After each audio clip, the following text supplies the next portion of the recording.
अस्सलाम वालेकुम, मेरा नाम साजिद है और आप मेरा यूट्यूब चैनल देख रहे हैं। आज मेरे साथ मौजूद है जी नासिर फ़ारूक साहब, जो एक साफ़ी हैं और आवाज़ की दुनिया में जो इनका काफ़ी नाम है। बाखूबी आप इनको जानते होंगे, ये भी मेरे रावलाकोट के रहने वाले हैं, क्योंकि हमारे जो आज़ाद कश्मीर है तो उसके हवाले से बल्दियाती इलेक्शन हाल ही में हुए। उसके अलावा इलेक्शन के हवाले से बहुत गहमा गहमी है और अजीब जो है सिचुएशन है, जिसमें कोई आम लोगों को समझ नहीं आ रही है। तो इस हवाले से मैंने नासिर साहब को मैं कहा कि आप मुझे थोड़ा सा टाइम दें, क्योंकि आपका इस फील्ड में काफ़ी टाइम गुजरा है, तो इसलिए बेहतर आप बता सकते हैं। अस्सलाम वालेकुम। जी, वालेकुम सलाम। नासिर साहब, आपका बहुत बहुत शुक्रिया कि आपने मुझे टाइम दिया। तो सबसे पहले आप ये बताएं कि आप माशाल्लाह से आवाज़ की दुनिया में आए, एक नाम आपने कमाया, तो कैसा रहा ये सफ़र जो सहाफ़त का सफ़र था? जी, सबसे पहले तो सईद भाई आपका बहुत-बहुत शुक्रिया कि आपने कीमती टाइम हमें दिया। सही भाई ये है जी कि मैं सहाफ़त का जो शुबा है तो इसमें जस्ट एज़ मैंने समझ लें कि मेरा एक शौक़ था।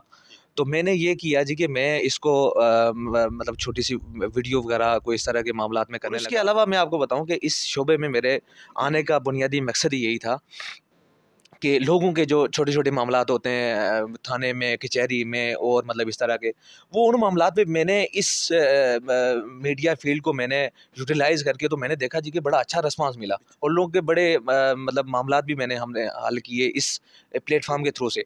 तो इस वजह से मैंने ये सोचा जी कि ये फ़ील्ड इसको कैरी ऑन करना चाहिए और जितना भी हो सके, जितना भी हमें टाइम होता है तो हम करते हैं और लोगों के इश्यूज़ को भी हाइलाइट करते हैं और जितना भी पॉसिबल हो सकता है तो हम लोगों के मामलात हल करते हैं, सॉल्व करते हैं। नासिर साहब, आप क्योंकि बल्दियाती इलेक्शन हुए तो उसमें आप मौजूद थे और सारी आपने देखा कि किस तरह से हुए। तो आप क्या समझते हैं जो बल्दियाती इलेक्शन हुए तो इसका सेहरा किसके सर पे जाता है और कौन किसने कोशिश किया, क्योंकि एक लॉन्ग टाइम के बाद जो है तो वो अवाम के लिए बल्दियाती इलेक्शन किए गए, जिसका अवाम को बहुत ज़्यादा फ़ायदा होगा। तो आप क्या समझते हैं?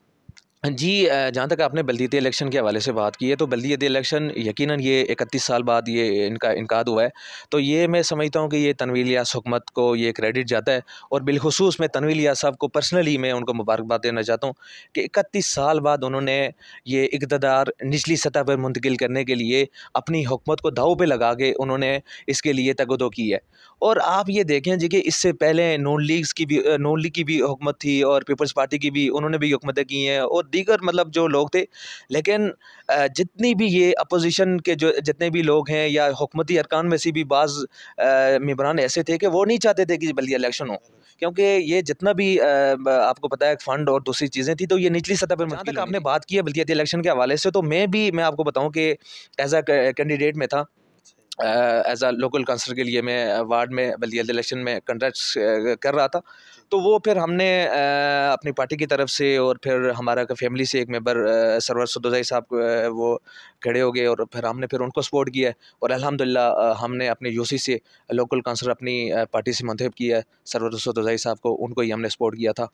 तो इस वजह से मैंने ज़ाती तौर पे बल्दियाती इलेक्शन में उनके हक़ में हमने उनको उनको सपोर्ट किया नासिर था। साहब, ये जो तनवीर इलियास साहब हैं, हमारे जो आज़ाद कश्मीर के वज़ीर आज़म हैं, उनके ख़िलाफ़ तहरीक अदम एतमाद पेश करने जा रही हैं दूसरी पार्टियाँ। तो आप क्या समझते हैं कि तहरीक एतमाद पेश होनी चाहिए? क्या तनवीर इलियास साहब सही परफ़ॉर्म नहीं कर पा रहे हैं या सही वो मैनेज नहीं कर पा रहे हैं? आप क्या समझते हैं? अगर तहरीक अदम एतमाद उनके ख़िलाफ़ आ जाती है, तो कामयाब होता देखते हैं या नहीं? जी, बिल्कुल ऐसा ही है। तहरीक एतमाद के हवाले से अपोज़िशन जो है तो वो आए रोज़ से ये ड्रामा करती है। ये इलेक्शन के दौरान भी सर आपने देखा होगा जी कि उन्होंने मुख्तलिफ़ तरह के प्रोपेगेंडे किए हैं जब बल्दियाती इलेक्शन हो रहे थे। वो जस्ट एज़ उनका जो प्रोपेगेंडा था तो वो इसी वजह से था जी कि बल्दियाती इलेक्शन नहीं होने चाहिए। हुकूमत को वो ब्लैकमेल कर रहे थे। तो ये तमाम चीज़ें मतलब देख के अभी भी वो इस तरह की कोई अफ़वाहें चल रही हैं जी कि अपना अदम एतमाद पेश हो रही है। और इसमें मैं आपको ये बताता जाऊँ कि मतलब जो है ना इसमें हुकूमती अरकान में से भी कुछ लोग अपोज़िशन के साथ राब्ते में हैं। लेकिन मैं नहीं समझता जी कि तनवीर इलियास साहब ने ये जिस तरह से बल्दियाती इलेक्शन का इनकाद किया और भी जिस तरह से वो काम कर रहे हैं, तो अवाम मेरे ख़्याल में उनके साथ खड़ी है और अवाम इस तरह की ये जो कोशिश होगी उसको हर सूरत वो किसी भी सूरत वो कामयाब नहीं होने देंगे। तो मैं नहीं समझता कि ज़ाहिर तौर पे कि ये अदम एतमाद पेश हो रही है, ये जस्ट एज़ एक प्रोपेगेंडे किए जा रहे हैं। नासिर साहब, बहुत ज़्यादा लोग आपको देख रहे हैं और जिनमें से ज़्यादातर कश्मीर के लोग हैं। क्या पैगाम देना चाहते हैं हमारे जो कश्मीर के लोग हैं उनके लिए, इस हवाले से कि नौजवान तबका हमारे कश्मीर को छोड़ के जा रहा है, मुख्तलिफ़ हवाले से आपस में लड़ाइयाँ झगड़े हो रहे हैं। आपका एक साफ़ी कैरियर रहा और फिर आम पब्लिक में आप ज़्यादातर रहे।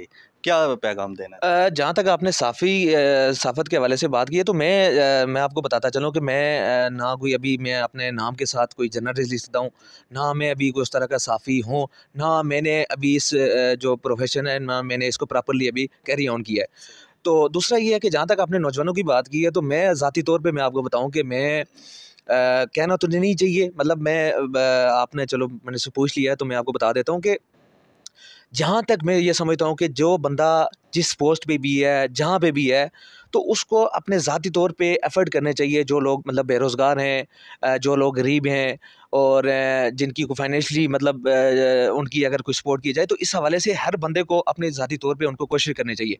मैं अपना आपके ज़ाती तौर पे मैं आपको बताऊँ कि मैं अल्हम्दुलिल्लाह मैंने मतलब जो है ना प्राइवेट सेक्टर और गवर्नमेंट सेक्टर में भी मैंने काफ़ी सारे लोगों को मैंने जॉब्स वगैरह दिलवाई हैं। और जहाँ तक बेरोज़गारी के हवाले से मामलात है, तो इस पे सर ओवरऑल आप देख सकते हैं जी कि मतलब हमारे बिलख़ुसूस आज़ाद कश्मीर में बेरोज़गारी इंतहाई उरूज पे है। पढ़ा लिखा जो नौजवान तबका है, वो बेरोज़गारी के आलम में बैरूनी मुल्क वो मतलब जाने की कोशिश कर रहे हैं। लेकिन आजकल आपको पता है कि बैरूनी ममालिक में जाना वो आसान काम नहीं है। वहाँ पे भी लोग पैसे दे के जाते हैं, वहाँ पे भी उनकी सेटिंग वगैरह नहीं होती, वो फिर वापस आ जाते हैं। तो यहाँ पे भी आपको पता है कि मतलब जॉब्स वगैरह का तो मतलब सीरियसली कोई है ही नहीं है, कोई कंसेप्ट इस तरह का। तो इसलिए मैं ये समझता हूँ कि लोगों को ज़्यादातर अपने कारोबार पे तवज्जो देनी चाहिए, फ़ोकस करना चाहिए। और दूसरा ये है जी कि अपनी ज़मीनों को उनको आबाद करना चाहिए।